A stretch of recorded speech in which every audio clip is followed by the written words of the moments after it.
Assalamualaikum warahmatullahi wabarakatuh. Jumpa lagi bersama saya Cucu Herniani, CGP Angkatan 10 SMA Negeri 2 Enok Kabupaten Indragiri. Di sini saya bersama Ibu Kepala Sekolah SMA Negeri 2 Enok, Ibu Dr. Randa Hajah Farida Aryani MPD. Selamat siang Ibu. Siang Bu Cucu. Assalamualaikum. Waalaikumsalam warahmatullahi wabarakatuh.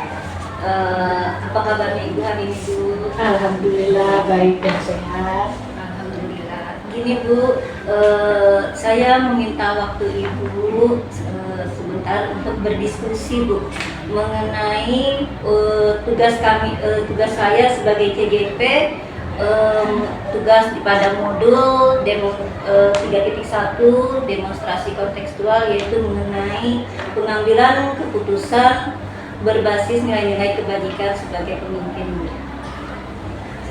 Baik Ibu, ada beberapa yang ingin saya tanyakan di sini Ibu.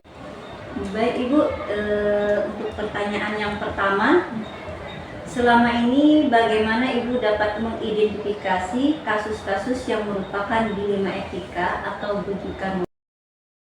Kalau untuk membedakan antara dilema etika dengan bujukan moral, dilema etika itu sama-sama benar ya Bu ya. Jadi tidak ada yang menyalahi aturan, tetapi kalau bujukan moral itu ada salah satu dari bujukan ini yang melanggar hukum atau melanggar peraturan. Dari situ bisa dilihat bedanya. Pertanyaan yang kedua Bu, bagaimana Ibu menjalankan pengambilan keputusan di sekolah Ibu, terutama untuk kasus-kasus di mana ada dua kepentingan yang sama-sama benar atau sama-sama mengandung nilai kebajikan? Ibu, yang pertama saya lihat dulu urgensinya, kebutuhannya, yang mana kemudian jangka waktunya ini harus cepat atau lambat atau nanti aja, kemudian fakta-fakta di lapangan. Jadi dari situlah bisa menentukan yang mana duluan dilakukan. Selanjutnya Bu ya, untuk pertanyaan yang ketiga, langkah-langkah apa atau prosedur yang seperti apa yang biasa Ibu lakukan selama ini? Jadi itu urgensinya, kemudian fakta yang ada, terus ini butuh cepat apa enggak gitu, harus diselesaikan. Kemudian perlu juga nanti kalau sudah diselesaikan apa tindak lanjutnya. Kemudian ya seperti apa kata istilahnya, refleksi gitu ya Bu ya. Nah itu apa efeknya kalau ambil keputusan ini, efeknya gimana gitu. Jadi kemudian kita lihat juga kan ada yang masalah itu ada yang individu, ada yang kelompok gitu. Jadi kita lihat kebutuhannya gitu.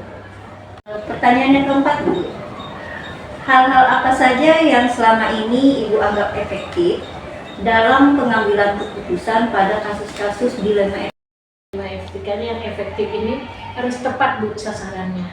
Tepat sasarannya, kemudian waktunya juga harus tepat tadi, dan hasilnya bagus tanpa ada efek sampingnya gitu Bu. Tetap ada manfaatnya untuk semua pihak.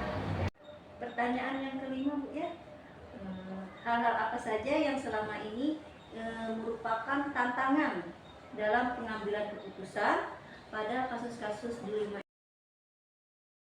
Menyatukan persepsi kedua belah pihak itu kadang-kadang waktu satu pihak ada waktu, satu pihak tidak bisa. Kemudian pendapat, persepsi masing-masing ini menyatukannya itu masing-masing berkeras dengan pendapat masing-masing. Itu salah satunya. Jadi harus ada pendekatan Ibu, kita jelaskan ini bagus, ini tidak. Harus ada pendekatan yang begitu Bu. Yang jelas semua pihak tidak ada yang dirugikan. Baik Bu, kita lanjut lagi pertanyaan yang ke-6 Bu ya. Apakah Ibu memiliki sebuah jadwal atau tata kelola dalam sebuah penyelesaian kasus dilema etika? Dan apakah Ibu langsung menyelesaikannya di tempat atau memiliki sebuah jadwal untuk menyelesaikannya dalam. Kalau memang penting harus cepat, itu memang tidak pakai jadwal, harus diselesaikan pada waktu itu. Tetapi kalau kita lihat ini tidak begitu penting, memang penting sebenarnya, tapi tidak begitu, kita utamakan yang penting dulu, Bu. Nah, yang tadi kita anggap bisa nanti-nantinya, itu kita buat jadwal, Bu. Biasanya jadwal itu tidak sekali, pertama, kedua gitu, baru sampai selesai. Yang ketujuh, Bu ya, adakah seseorang atau faktor-faktor apa yang selama ini mempermudah atau membantu Ibu dalam pengambilan keputusan dalam bentuk kasus? Seluruh keluarga besar SMA Negeri 2 Enok turut membantu saya karena harus ada koordinasi dan kolaborasi, Bu. Jadi saya sangat dibantu dengan semua pihak. Berarti perlu kolaborasi ya, Bu ya. Kita lanjut lagi untuk pertanyaan yang terakhir, Bu.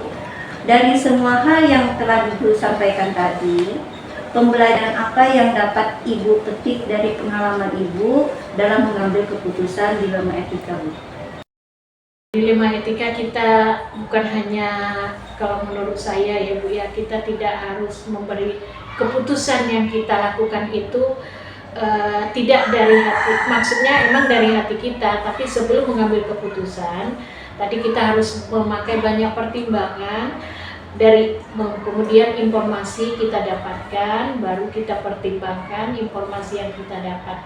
Yang jelas informasi itu harus akurat, Ibu, baru kita mengambil keputusan.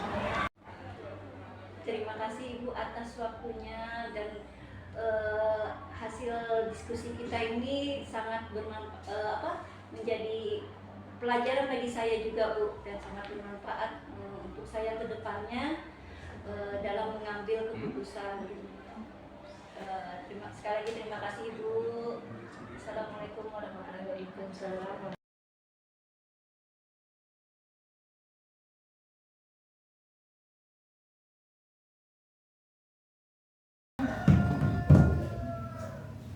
Assalamualaikum warahmatullahi wabarakatuh. Perkenalkan, nama saya Cucu Herniani, CGP Angkatan 10 dari SMA Negeri 2 Enok, Kabupaten Indragiri.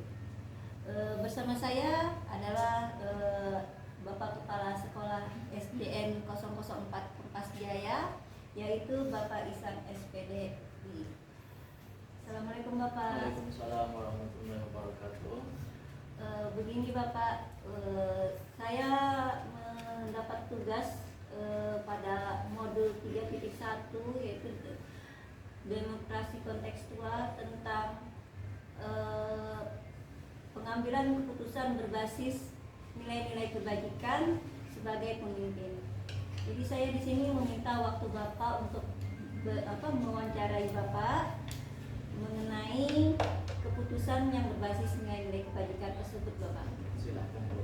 Selanjutnya saya bisa jawab. Saya jawab berdasarkan pengalaman yang saya kelola di SD Negeri 004 Purpas Jaya. Bapak, terima kasih Bapak atas waktunya, Pak ya. Baik Bapak, bisa kita mulai Bapak? Boleh, silakan. Yang pertama Bapak, selama ini bagaimana Bapak dapat mengidentifikasi kasus-kasus yang merupakan dilema etika atau bujukan moral, Pak? Pertama, untuk mengetahui jenis kasus ini cukup mudah. Yang pertama, melihat kepentingannya itu benar atau salah.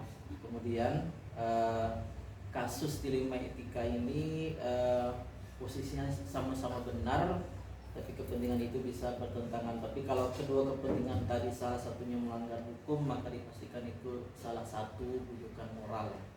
Itu yang menurut yang kami ketahui. Begitu Pak ya. Jadi melihat dari jenis kepentingannya ya Pak ya. Baik Bapak, kita lanjut ke pertanyaan kedua Pak ya.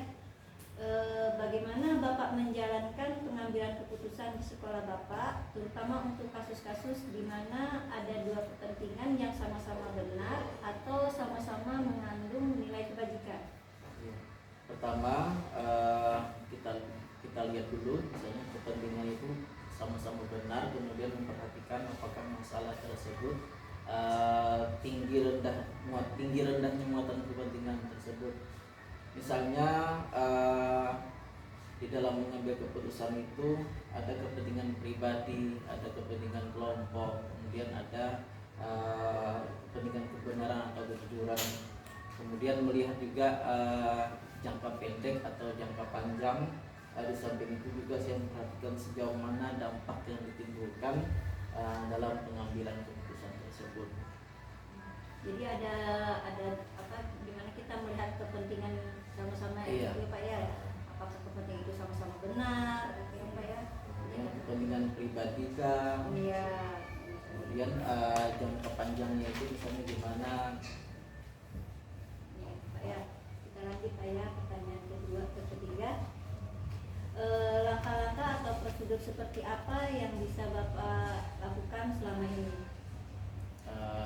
Misalnya selama dalam memimpin ini, pengambilan keputusan itu kami lakukan yang pertama, sejauh mana, yang pertama tentu kita melihat kasus ini bersinggungan dengan apa saja. Kemudian sejauh mana nilai-nilai itu yang bertentangan. Yang kedua, kita lihat siapa yang terlibat di dalam permasalahan tersebut. Yang ketiga, kami melakukan pengumpulan data berupa fakta apa yang sudah terjadi, karena kemudian kami analisa dengan apa paradigma yang terjadi. Di sini setelah kita tahu faktanya, kita lihat kebenaran atau salah, kemudian itu kita melakukan pengambilan keputusan. Kemudian setelah itu kita lakukan refleksi, tindak lanjut, apakah keputusan yang kita ambil itu sesuai dengan kaidah norma yang berlaku yang ada. Kemudian semua pihak yang ada dalam lingkup sekolah itu menerima atau tidak keputusan yang telah kita ambil. Jadi kita harus melihat dulu kasus ini apakah bersinggungan dengan apa gitu kan ya Pak ya. Iya, iya. Kemudian kita juga bekerja sama dengan pihak lain Pak ya.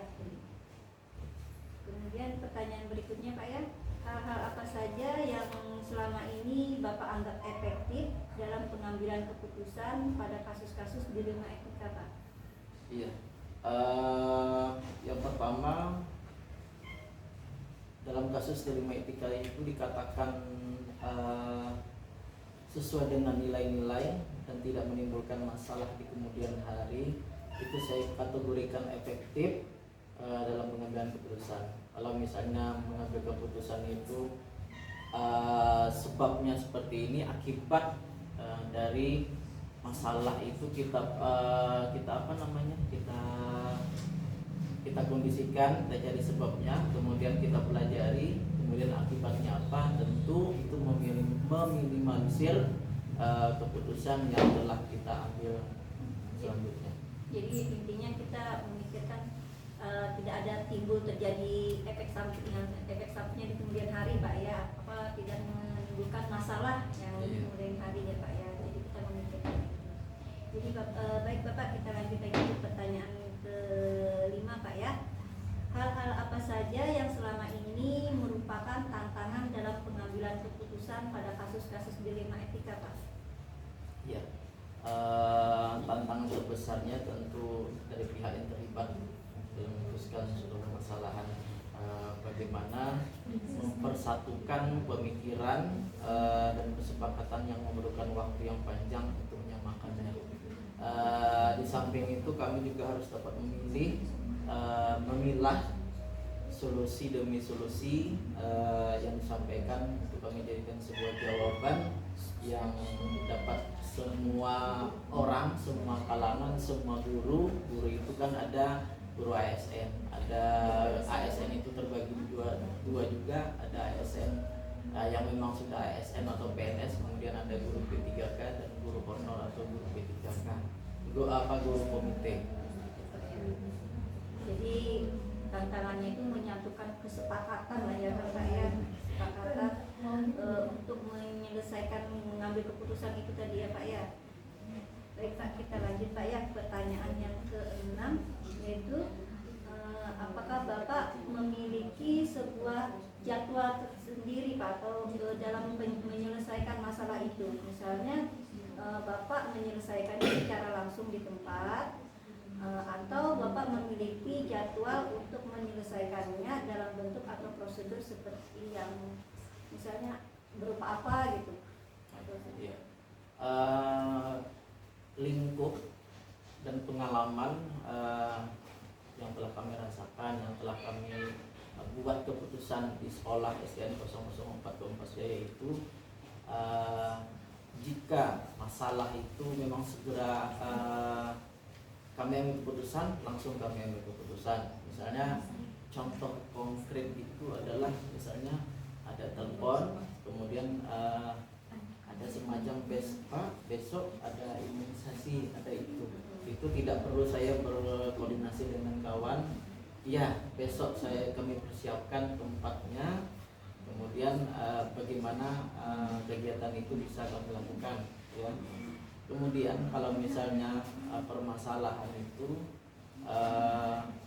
yang akibatnya itu juga ada berhubungan dengan guru dan pendidik, tentu itu kami melibatkan pengambilan keputusannya, meminta saran dari guru-guru yang lain. Itu aja. Kemudian kemudian masalah jadwal bisa saja kita buat, tapi itu jadwalnya tidak terlalu efektif karena jadwal itu kepala sekolah aja yang menentukan. Kalau seandainya keputusan itu diatur berdasarkan jadwal, tidak mesti. Jadi tidak mesti berdasarkan jadwal ya kan Pak ya, karena masalah itu timbul kan kadang secara mendadak kan Pak ya. Jadi penyelesaiannya pun tidak mesti harus setiap bulan ini kita tidak mesti itu kan Pak ya, tergantung pada masalah itu juga Pak ya datangnya.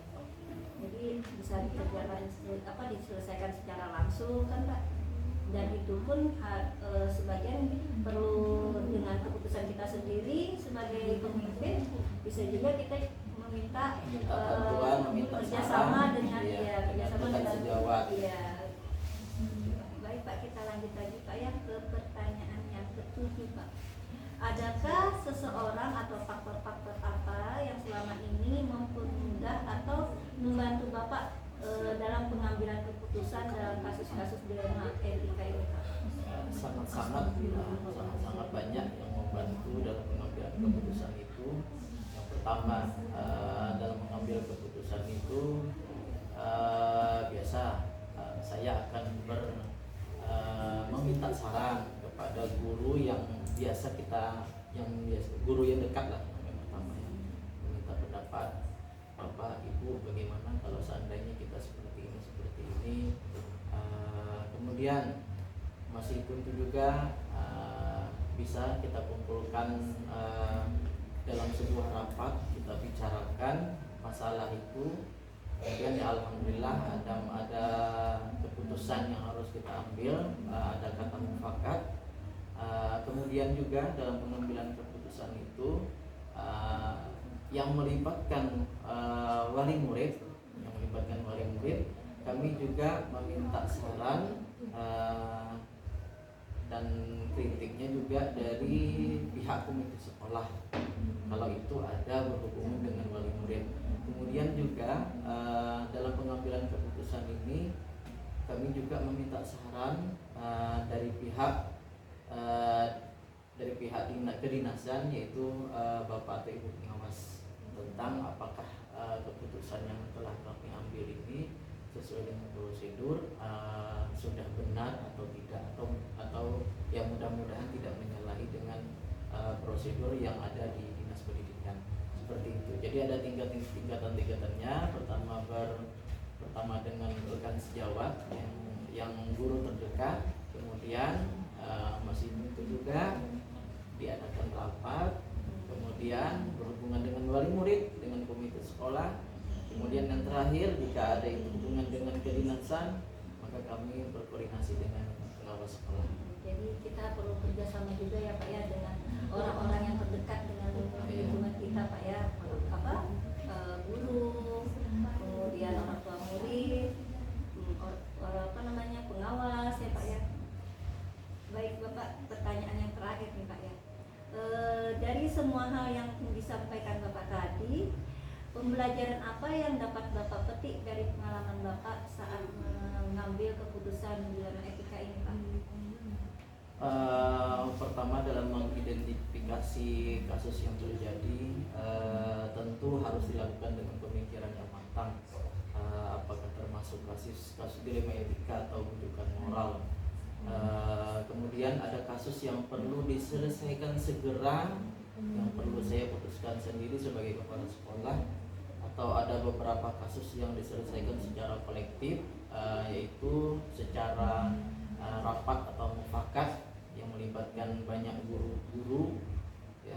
Kemudian selanjutnya dalam pengambilan keputusan saya juga harus memperhatikan kepentingan kedua sisi agar tidak menimbulkan gejolak berkelanjutan. Kadang-kadang ada kepentingan kalau kita mengambilkan keputusan seperti ini, akibatnya ada mengena salah satu guru. Tentu kita harus pikirkan baik dan buruknya tentang pengambilan keputusan yang berhubungan dengan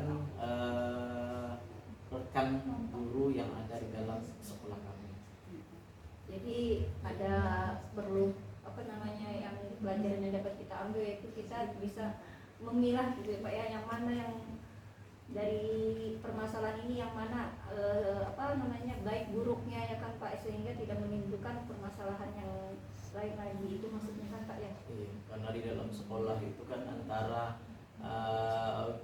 kami SD itu ada kelas 1 sampai kelas 6 biasanya, guru kelas 1 sampai guru kelas 3 itu guru kelas rendah, dan guru kelas 4, 5, 6 itu guru kelas tinggi. Jadi antara dua ini tentu berbeda tentang cara mengajarnya. 1, 2, 3 biasanya itu tematik, kalau kurikulum 2013, kalau 4, 5, 6 itu biasa sudah ke mapel. Berbeda dengan kurikulum yang saat ini kami laksanakan, yaitu 1 dan 4 itu kurikulum merdeka, kelas 2, kelas 3, 5 dan 6 itu sudah masih kurikulum 2013. Itu aja yang bisa kami sampaikan. Baik Bapak, terima kasih sekali Bapak. Iya, sama-sama. Atas penjelasan Bapak tadi. Saya di sini banyak belajar Bapak mengenai pengambilan keputusan tersebut.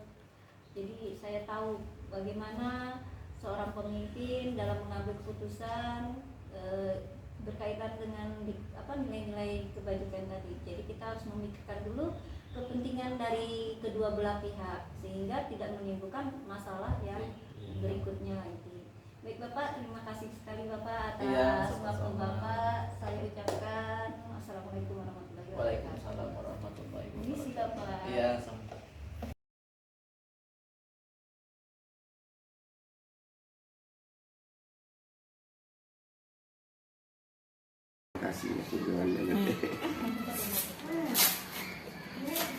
Assalamualaikum warahmatullahi wabarakatuh. Waalaikumsalam warahmatullahi wabarakatuh. Lagi bersama saya Cucu Herniani. Saya calon guru penggerak angkatan 10 dari SMA Negeri 2 Enok Kabupaten Indragiri.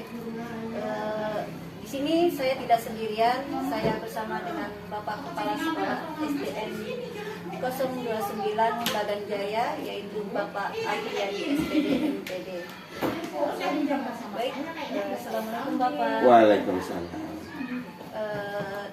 Di sini saya akan melakukan tugas minta izin untuk melakukan tugas demonstrasi kontekstual Bapak mengenai modul 3.1 tentang pengambilan keputusan berbasis nilai-nilai kebajikan sebagai pemimpin. Jadi saya minta waktu Bapak untuk wawancara sebentar. Ya, pertama tentu saya ucapkan terima kasih atas kunjungan Ibu ke sini, calon guru penggerak Mudah-mudahan kedepannya dengan adanya program ini pendidikan kita ke depan menjadi lebih baik, Bu ya. Jadi Masuklah kita. boleh Bapak kami minta waktunya Pak ya? Iya, mudah-mudahan.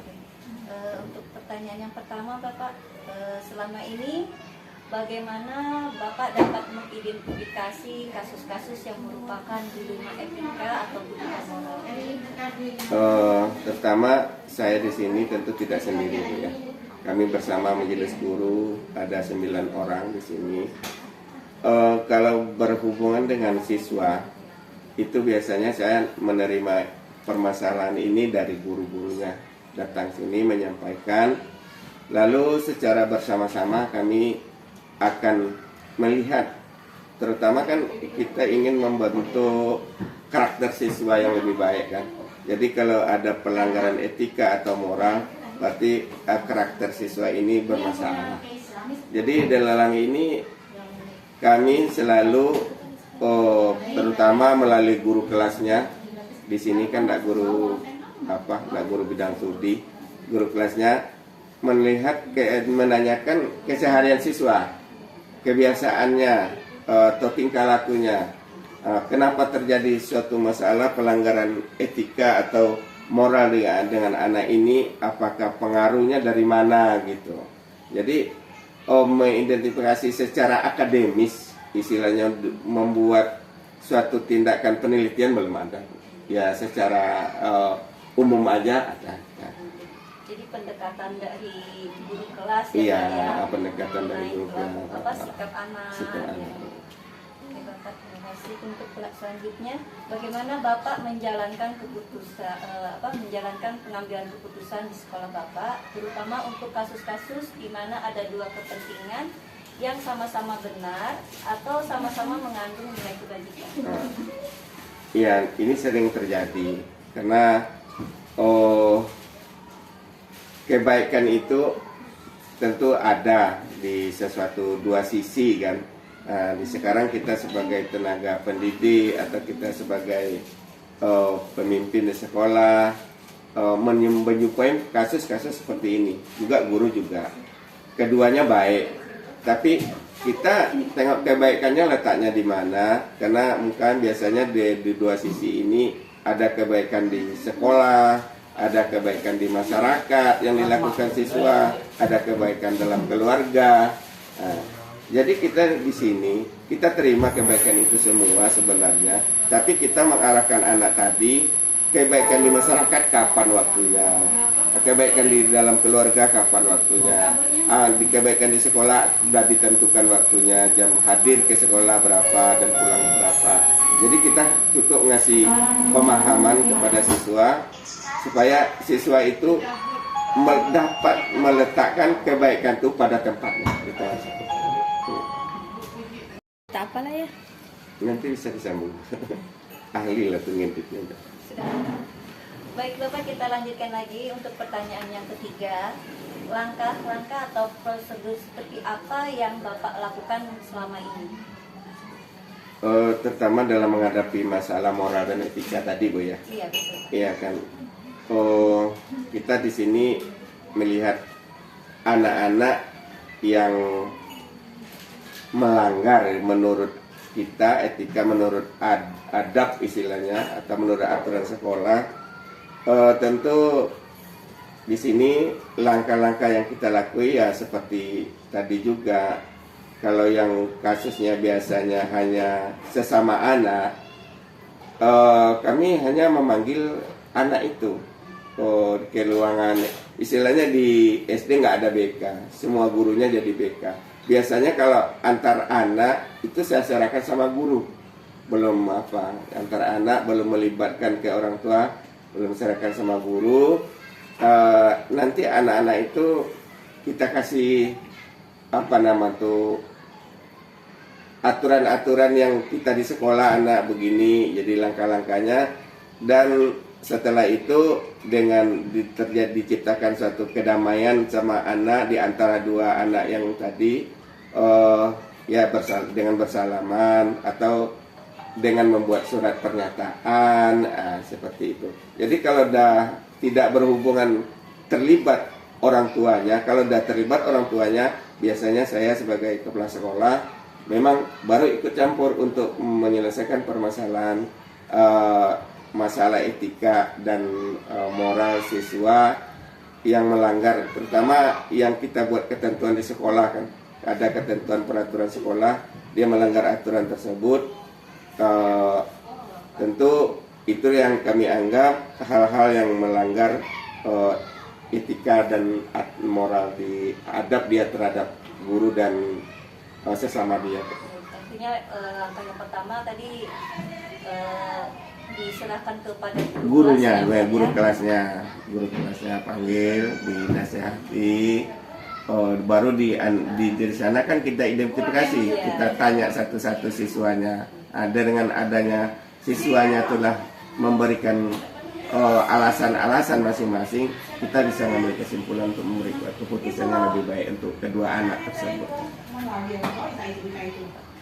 Kemudian Pak, hal-hal apa saja yang selama ini Bapak anggap efektif dalam pengambilan keputusan pada kasus-kasus dilema etika ini, Pak? Yang efektif istilah di sini kan kita minimal, kalau tengok kasusnya Bu ya, kalau kasusnya itu tadi kita ulangi lagi, tingkatan kasusnya hanya terhadap siswa dan berhubungan dengan orang tua dan kadang berhubungan juga dengan lingkungan masyarakat kan kayak gitu. Nah, jadi tantangan-tantangan kita kan pandangan-pandangan masyarakat, pandangan orang tua dan pandangan kita itu berbeda. Nah, makanya kalau kita supaya efektif mengambil kesimpulan tadi, kita mengambil, tentu kita kumpulkan. Kalau masalah dan kadang terganggunya lingkungan di sini oleh siswa kita, tentu kita orang-orang yang terlibat kita kumpulkan, dan mengumpulkan ini kan ini termasuk tantangan karena kesempatan waktu untuk orang lain untuk untuk berkumpul susah kan gitu. Jadi tapi hasilnya akan lebih sempurna kalau kita melibatkan orang-orang yang tersangkut ya, terhubung atau terlibat di dalam permasalahan etika moral anak kita atau mengganggu peternakan masyarakat, tanaman masyarakat, itu kan termasuk pelanggaran etika anak-anak kita kan di lingkungan sekolah kita. Jadi melibatkan orang-orang ini menyatukan pandangan itulah Bu yang termasuk tantangan. Jadi apa namanya yang pertanyaan kita yang selanjutnya ya Pak ya. Iya. Hal-hal apa saja yang merupakan tantangan dalam pengambilan keputusan pada kasus-kasus dilema etika Pak? Salah jawab ini berarti pertanyaan tadi Bu ya.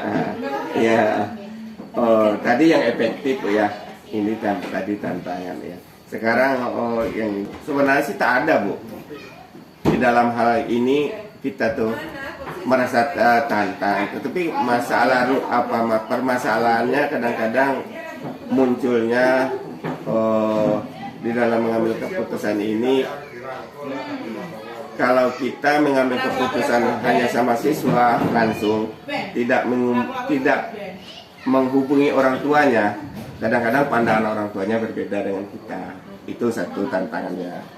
Yang kedua, kadang-kadang kita ini anak-anak tidak menerima kadang-kadang suatu hal di sini yang paling banyak permasalahan apa namanya tuh bully Bu ya. Membuli. Bully ini kadang-kadang sangat suka termasuk sikap yang moralnya atau etika yang kurang bagus juga. Nah, ini hal-hal yang termasuk tantangan kita, saling membuli anak-anak. Jadi dengan anak ini kita bisa beri masukan. Kadang-kadang orang tuanya yang tidak terima kan, karena ada membuli, mungkin melibatkan kehidupan tersinggung kata-kata dalam kehidupan keluarga anak. Itu termasuk tantangan kita. Tapi mudah-mudahan kasus-kasus seperti ini alhamdulillah tidak ada yang lebih besar atau kalau kecil ada. Kemudian apakah Bapak memiliki jadwal tertentu dalam mengambil sebuah penyelesaian kasus dilema etika?